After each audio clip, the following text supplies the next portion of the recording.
Hi, this is MD Al-Amin, and today I'm going to teach you that how the JavaScript function work and how JavaScript switch statement work. So let's start. Let's just say we in this text element we wanted to show the time, the current time. So how we can do that? We can do that easily like that. Let's start the console logger. We can do that easily like that. We can say that var now equal to JavaScript built-in date function new date. This is JavaScript built-in date function, so it is the now time. So set now var hr, that means hour, equal to now dot get hours.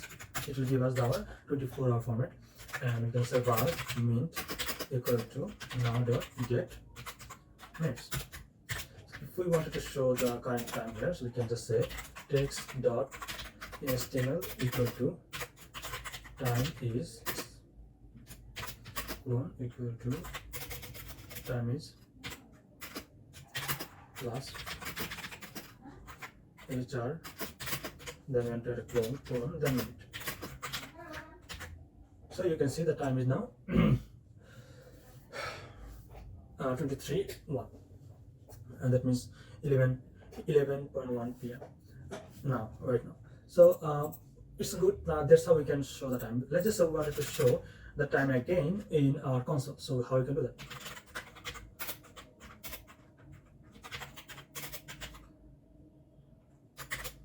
Again, we have to type all these things over again. So in our console, you can see the time is now. But the thing is, the problem is we are copying the same code again and again. So in the coding, we don't want to copy the same code over and over again. Not just it is time consuming, and also it is not so good practice, because if I want to change something here, I have to change to every line of my code to find that line of code and then change it from everywhere. So it is good to put the code in some block so that we can reuse the block again and again. That's where the function comes in. So that's where the function comes in. So how we can, so I don't want to reuse the same code again and again. I wanted to use a function instead. How we can do that? So let's just copy this all or delete this all, and I wanted to use a function instead. How we can do that? We can say, just call it function, and then a function name. We're gonna use a camel case, the standard JavaScript, tail time, and a parenthesis, and then the second. This is what a function does. This is a function now. Now we can call this function. Right now, this function doesn't have anything, but we can call it. So how we can call it? We can just say text in HTML equal to the function name. What is the function name? Tail time. But right now, our function is not telling anything, so it is undefined. So how we can now use this function instead of rewriting every other code? So if we just cut it and now we just copy the same paste or paste in the same code. Now what we can do, we can in function you can return a value. How can do that? We say return. I want my function to return this code. So every time now I run the code, it is now returning this code. So I don't have to retype these all blocks of code again and again. So now if I console log the time, the same thing. I just have to call the function till time. You see, so I do not have to rewrite the code over and over again. And that's how the function works. So in function we can do other things, like we can pass an argument in the function's parentheses. So here, this is the function parentheses. So let me type another function called function say hi. This is our function. In the parentheses, we're gonna say the name. Our function have an argument. It's called name. So if we just say return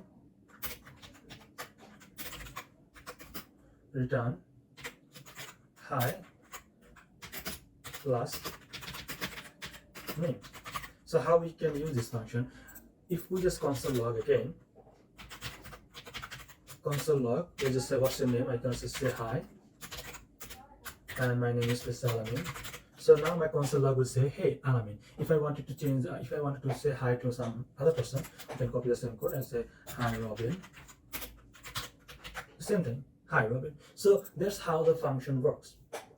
The function, that's how the function argument works. My bad. So you can pass some value over it. You can pass any type, any kind of value, any type, any number of argument as you want. If it's a name, age, and then color, and if I say hi, the name, then your age is, then I can now add the age, and then again I can plus,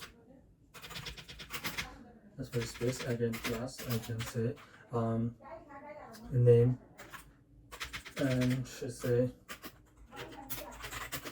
your color is, and then the color is, let's say hair color. So in your function you can add the name, and then second argument my age, and then my hair color. So now you're gonna say hi Alamin, your hi Alamin, your age is 25 and your hair color is black. You can put this on this text document here as well. If just text in HTML, then you just call this function, it can return this value to your document.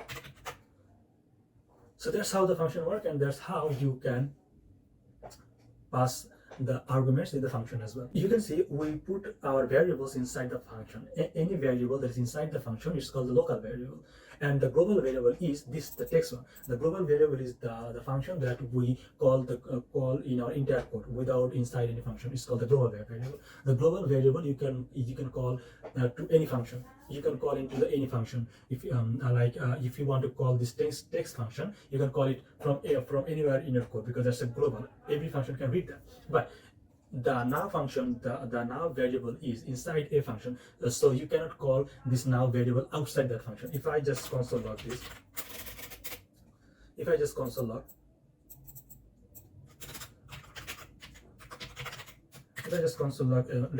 just call it global variable. It's called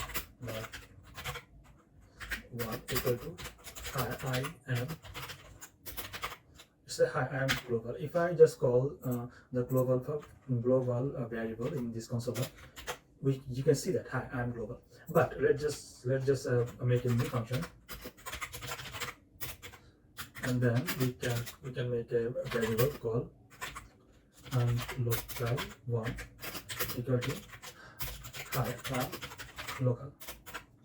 If we now call this function I'm local one, you'll see that this is undefined, because this blocks of code doesn't know this local variable exists, but you can call it inside that function.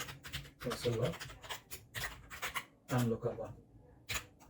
But now how you can show that in your console log? You can just call the function, this blocks of code will run. I'm local. Now you can see that hi, I'm local. So this is the difference between local function and the global function. Let's learn switch statement. What is switch statement? You already know that if else statement, if else if. These are good. Like these are good. The switch statement is more convenient to use when you have to test, like you have to test so many data. Like when you have to test the more data, then you should use the switch statement, because it looks good and it is good for your coding too. So let's just say I wanted to show like if it is our weekend, then we can say some greeting, and if it's our working days, then we can say something else. So how we can do that? Let's say let's call a variable today. Then we can call today is, let's say today, which day is today? This Sunday. Let's say today Sunday. So I wanted to give some greetings over the. If it is Sunday, then I wanted to say something. If it is not our working day, then I'm gonna say something. So Sunday, I say if today is equal to Sunday, our weekend is Friday, Saturday. So let's say today is equal to Friday, or today is equal to Saturday. Then I wanted to say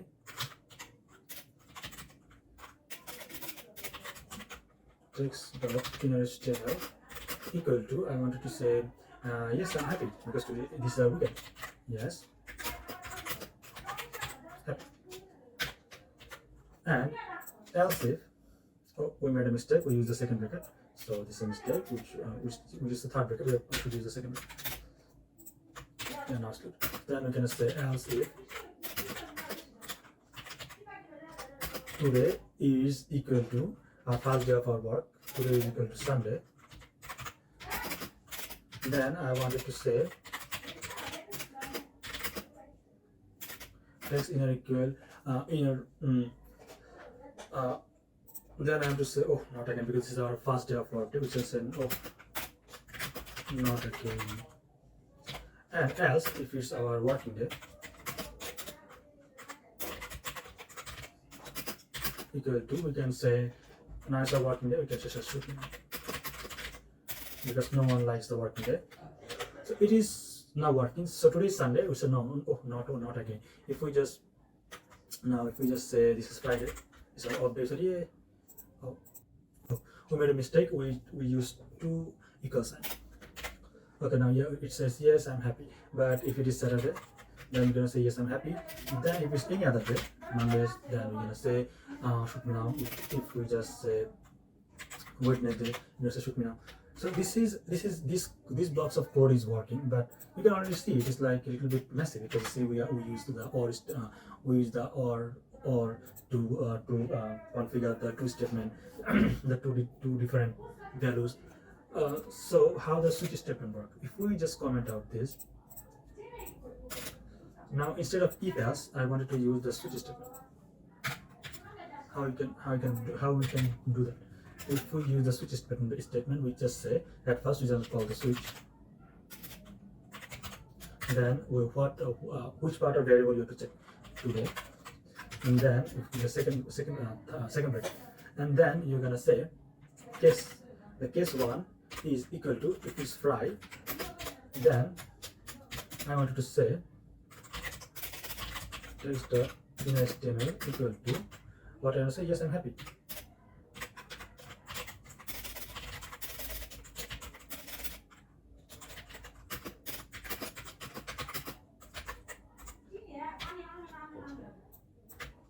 And then I want to break because when the switch statement finds 1 true, then I want it to break.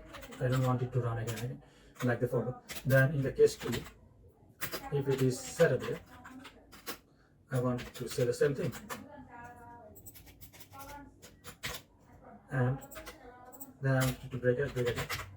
And in the case 3, if it is Saturday, I want to say I'm happy. If it is the case equal to Sunday, I want it to say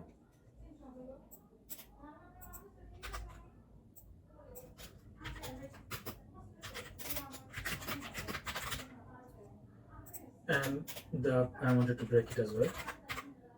And the last, if we're gonna say default. Default is like the else statement in the if else condition that we try, right? Else, this is gonna check the all cases. If none of them are true, then the default value will be shoot me now, because if it is not the weekend or the first of the week, then it should be the working day.